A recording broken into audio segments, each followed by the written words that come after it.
Okey, Assalamualaikum dan selamat sejahtera. Pertama kali saya dan Faizul Hilmi ingin mengucapkan ribuan terima kasih kepada pensyarah kami, iaitu Encik B. Syukri, Encik Halim dan juga Encik Salihuddin kerana telah memberi bimbingan dan tunjuk ajar sepanjang kami menjalankan dan menghasilkan alat bantu mengajar untuk MPDL ni, iaitu produk yang kami hasilkan ni diberi nama Easy Target. Okey, sebelum kita memulakan dengan lebih lanjut penerangan ni, kita akan tengok dulu video simulasi yang telah kami hasilkan. Bagaimana BBM ni diguna pakai, okey, sewaktu pembelajaran. Okey, ayo saksikan video.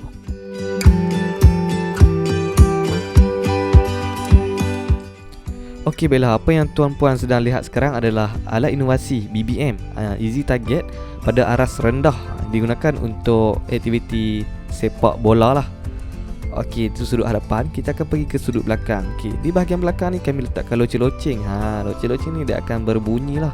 Dan di sini ada lubang-lubang untuk kita adjust dia punya ketinggian untuk BBM aras tinggi nanti. Untuk simulasi ni, mata pelaku akan ditutup menggunakan mask dan rangsangan akan diberikan. Okey, kita tengok lepas ni. Gitu. Okey, murid yang mengalami masalah penglihatan pun akan lebih suka, gembira dan lebih bermotivasi dalam sukan. Baiklah, seterusnya kita pergi kepada fungsi kedua produk Easy Target yang kami hasilkan ni. Okey, kalau kita tengok sini dia lebih tinggi berbanding yang pertama tadi. Sebab apa? Sebab ini kita akan gunakan kategori balingan ataupun sasaran aras tinggi. Kat sini kita nampak lubang-lubang untuk adjust ataupun laraskan dia punya aras ketinggian lah. Okey, kat sini kita akan menggunakan inovasi lagi, inovasi ataupun BBM, belon pundi kacang yang kami hasilkan. Okey, sebagai rangsangan lah kepada murid tu. Okey, murid tutup mata dan rangsangan bunyi akan diberikan kepada murid tersebut. Okey. Nice.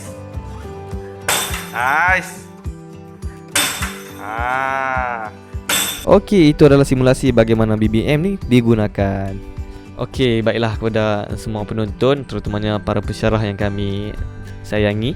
Saya harap berdasarkan video simulasi yang kami hasilkan tadi, sedikit sebanyak telah memberi gambaran, gambaran bagaimana alat BBM yang kami hasilkan tu boleh digunakan pakai oleh guru-guru terhadap murid yang berkeperluan khas, terutama murid yang mengalami masalah penglihatan. Okey, kita akan pergi kepada DSKP yang kami gunakan. Okey, DSKP yang kami gunakan adalah DSKP Pendidikan Jasmani Suaian tahun 5 sekolah rendah. Okey, kemahiran pergerakan domain psikomotor. Standard kandungan 1.6, murid berkebolehan melakukan kemahiran asas permainan kategori serangan dengan lakuan yang betul. Standard pembelajaran pula 1.6.1.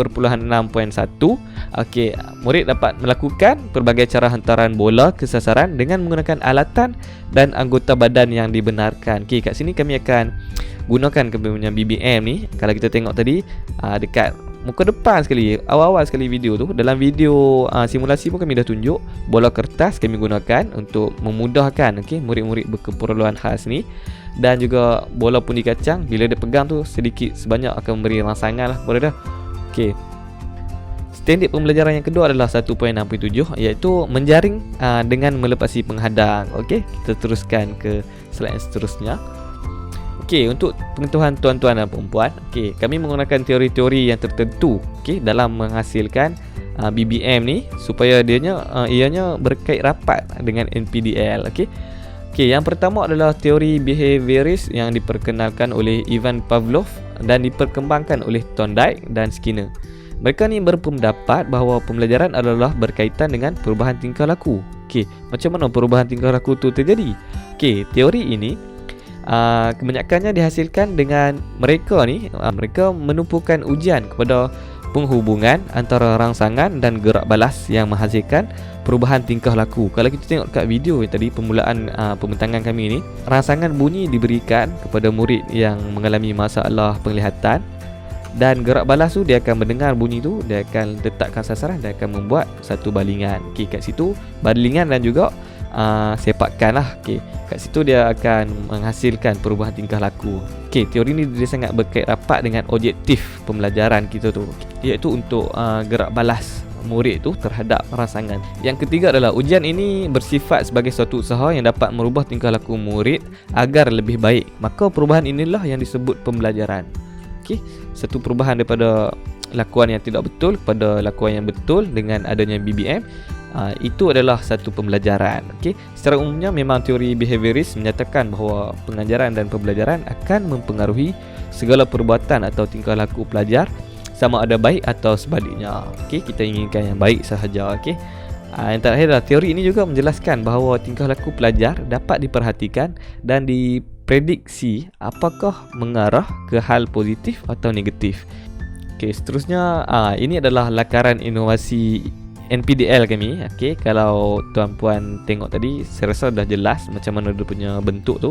Okey, kalau kita tengok di gambar yang pertama dekat atas saya ni, okey, dekat atas saya ni yang warna kuning dengan biru tu. Okey, itu adalah easy target aras tinggi. Saya sebelah sini. Okey, itu adalah belon pundi kacang. Itu pun kami hasilkan dalam bentuk BBM inovasi. Okey, lakaran yang pertama ni aktiviti sasaran yang menggunakan tangan. Okey, sebab dia aras tinggi, so kita gunakan tangan.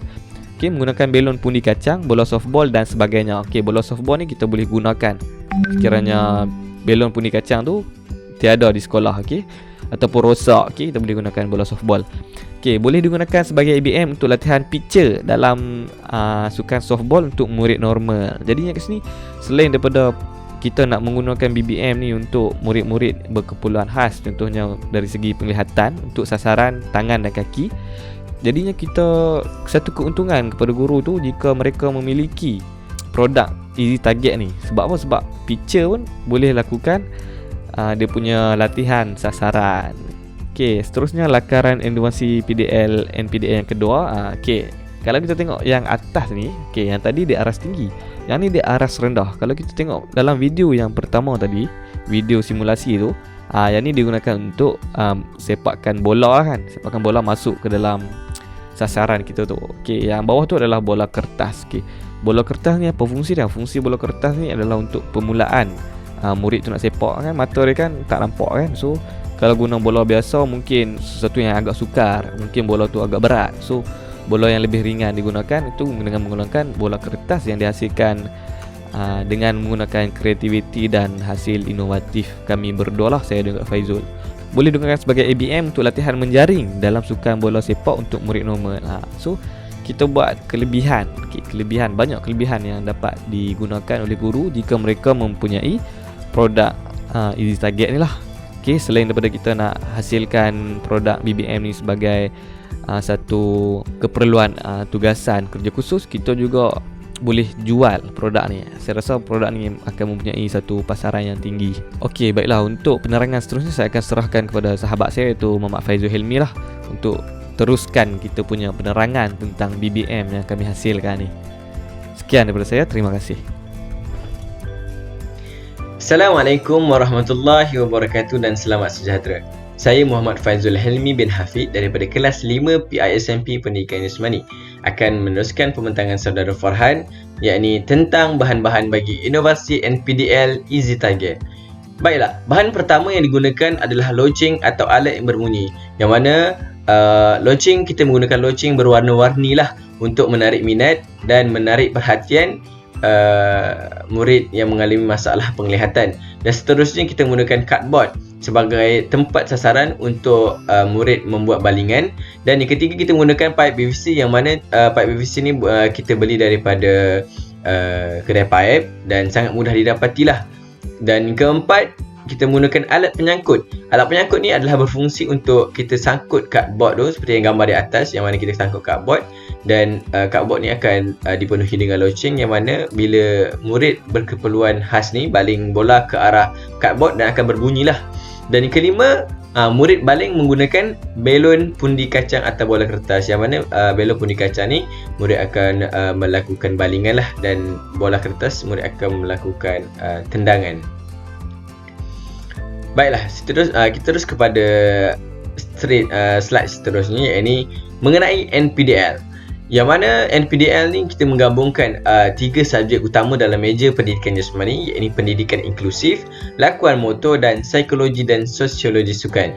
Dan bagi alat Easy Target ni, yang mana dalam pendidikan inklusif adalah bertujuan untuk membantu guru dalam proses PDP bagi murid berkeperluan khas yang mempunyai masalah penglihatan bagi tujuan meningkatkan ketepatan sasaran. Sebab itulah kita menggunakan warna-warni yang banyak dan unsur bunyi lah, sebab kita nak uji, kita nak bagi pendidikan untuk murid-murid yang berkeperluan khas dari segi masalah penglihatan.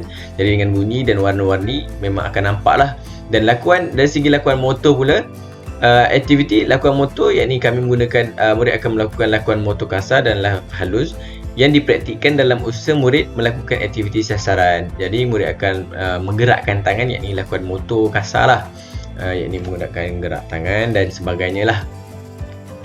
Dan subjek yang ketiga ini psikologi dan sosiologi sukan. Yakni murid akan bertindak dengan adanya rangsangan bunyi dan warna. Motivasi murid inklusif untuk bersukan dalam keadaan yang seronok dan gembira ketika bersukan. Jadi murid akan seronok lah, sebab dia dapat bermain. Murid-murid yang mengalami masalah penglihatan ni, kebiasaannya mereka agak murung lah, sebab mereka tidak nampak dunia sebenarnya. Jadinya bukan masalah penglihatan ni khusus untuk orang yang buta, tidak, tapi lebih kepada yang rabun teruk, masalah penglihatan. Okay? Dan kita terus yang poin yang kedua, iaitu pendidikan inklusif. Yakni murid berkeperluan khas mendapat hak pembelajaran sama seperti murid integrasi dalam meningkatkan kemahiran sasaran. Jadi kita tidak terkecuali lah murid-murid berkeperluan khas ni, mana mereka akan dapatlah pembelajaran sama seperti murid-murid integrasi, murid-murid normal biasa. Jadinya ini akan dapat membantu murid-murid berkeperluan khas supaya seronoklah untuk bersukan dan sebagainya. Dan dari segi lakuan motor pula, murid dapat mengubah jarak untuk mengurangkan dan meningkatkan tahap persukaran. Jadi kita akan ubah jarak daripada 5 meter ke 10 meter ke 15 meter dan ke 20 meter mungkin.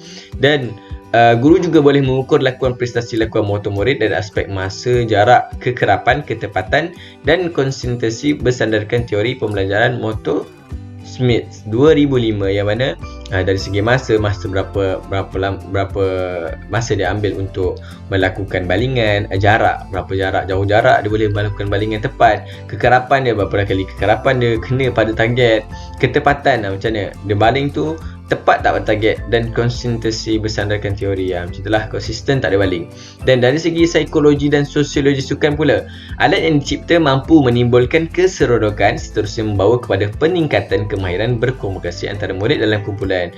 Jadinya akan memumpuklah motivasi dari segi berkomunikasi antara murid dan guru, guru dan murid lah. Jadi kita panggil sebagai komunikasi dua hala lah. Jadi dapat memumpuk jugalah lebih tentang kemahiran berkomunikasi dalam murid-murid pendidikan khas, juga untuk murid-murid yang normal.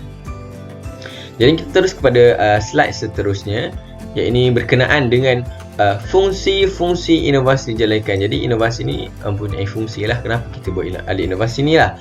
Jadi inovasi ni bertujuan untuk memenuhi keperluan guru pendidikan jasmani semasa menjalankan proses pengajaran dan pembelajaran bersama murid-murid inklusif, dan khususnya untuk masalah yang lembam dan masalah penglihatan lah. Jadi mereka akan memang dengarlah arahan daripada guru. Jadi untuk inovasi ni kita elakkan kalau boleh daripada buat demo lah, guru membuat demo, sebab murid penglihatan, masalah penglihatan dia tak nampak. Kita buat demo dia tak nampak. Jadi kita lebihkan pada arahan dan kita bantu dia untuk melakukan aktiviti.